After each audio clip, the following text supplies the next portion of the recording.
On a développé la boîte et en même temps on était en train d'être sur la route, d'aller dormir chez les gens, de monter leur serre, de prendre leur retour, voir comment ils l'utilisent, et ça a été ultra riche.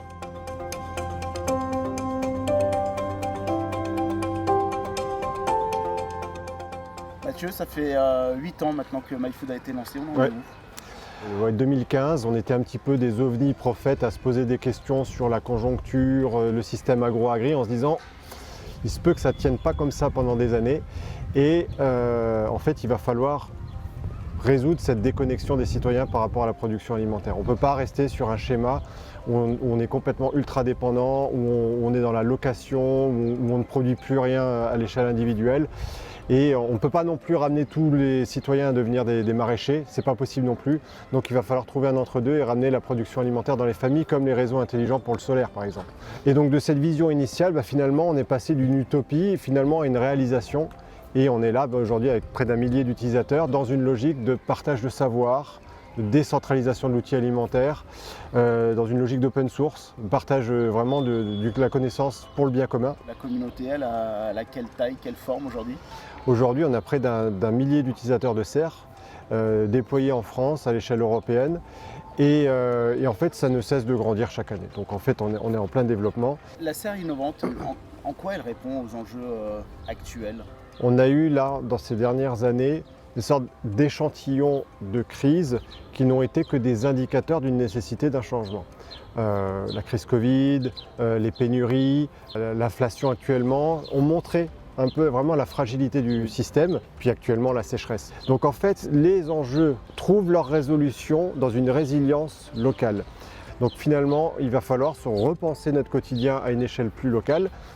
Et la partie alimentation, donc la serre, finalement c'est une brique ultra solide dans cette résilience locale où on peut reprendre la main sur la partie la plus importante qui est celle de manger.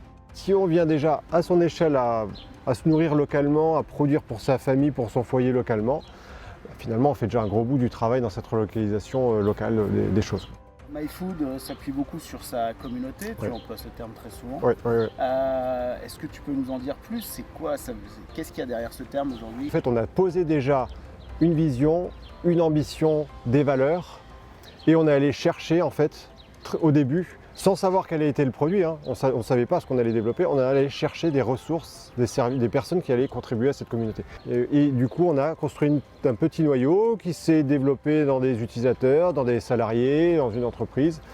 Et à partir de ça, finalement, ça a fondé ce que nous, on a appelé nos pionniers. Voilà, les pionniers de MyFood. Et après, on a co-construit le produit avec nos utilisateurs. Sur le produit, justement, Ouais. il a pas mal évolué, j'imagine, en 8 ans. Quelles ont été les principales évolutions? Alors, au tout début, quand on a posé les premières briques, on avait les technos, hein, c'est-à-dire on savait que pour résoudre la problématique du fait que les gens n'ont pas le temps, les gens ne savent plus comment cultiver, les gens n'ont pas de place, et puis il y a les aléas climatiques, on allait s'appuyer sur la culture sous serre, la culture verticale pour la gestion de place, la permaculture, l'aquaponie pour la gestion de l'eau. Et donc du coup ces briques-là on les avait. Mais on ne savait pas vraiment comment ça allait s'articuler, donc en fait on a posé ces fondements-là, ces premiers prototypes, et en fait pendant des années on a itéré, on a récolté en fait les retours de manière digitale ou de manière physique. En fait on a pris au début notre camionnette, on a développé la boîte et en même temps on était en train d'être sur la route, d'aller dormir chez les gens, de monter leur serre, de prendre leur retour, voir comment ils l'utilisent, et ça a été ultra riche. Et donc ça nous permet d'améliorer physiquement le produit, d'améliorer la réponse aux besoins, aux concepts, et de voir que ça répondait bien aussi et que ça allait structurer une activité d'entreprise pour que ça soit pérenne. Donc ça a été extrêmement riche, passionnant. Et puis 2 ans sur la route à rencontrer des gens, à voir quelles étaient leurs problématiques de vie, comment on pouvait les aider dans mieux manger, la santé, la pédagogie de leurs enfants, le fait de se dire « Ah, je reprends la main sur mon alimentation », c'est un truc fondamental et j'accomplis vraiment quelque chose de réel dans la transition écologique et la transition alimentaire. La communauté, comment elle se gère à l'échelle européenne? Une fois qu'on passe les frontières françaises, est-ce qu'il y a des difficultés? Comment vous faites, vous, chez MyFood? Finalement, le digital permet à travers différents canaux, ressources. On a développé un wiki open source où les gens contribuent, on améliore la donnée et du coup les gens ils ont à portée de main tout ce qu'il faut pour savoir comment utiliser leurs produits. un chatbot qui devient de plus en plus intelligent pour répondre ultra facilement, une communauté avec nos agronomes derrière qui sont tout le temps en veille de ce qui se passe et ils répondent en direct. Et du coup, la communauté aussi répond et est ultra active, donc en fait on s'entraide les uns les autres. Une communauté qui devient aussi physique dans les villes et dans les villages, parce que quand on commence à avoir une, deux, trois serres dans un même village, les gens commencent à céder automatiquement. Et en plus après nos ressources, c'est-à-dire la réponse en ligne, des webinars, des vidéos, des visios.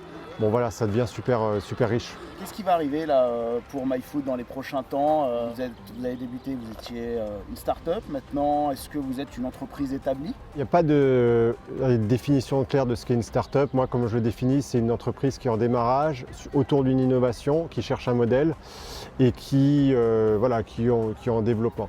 Aujourd'hui, on peut dire qu'on est plus au stade de PME en croissance, c'est-à-dire qu'on a défini un produit, une offre de valeur et on cherche à la déployer à grande échelle. Donc en fait, notre vision, c'est de devenir une solution, un réflexe en fait, de société pour l'autoproduction alimentaire. Aujourd'hui, tout le monde ne connaît pas encore MyFood, donc il y a à développer notre notoriété, notre communauté, et donc c'est de passer vraiment à une étape de croissance encore plus grande.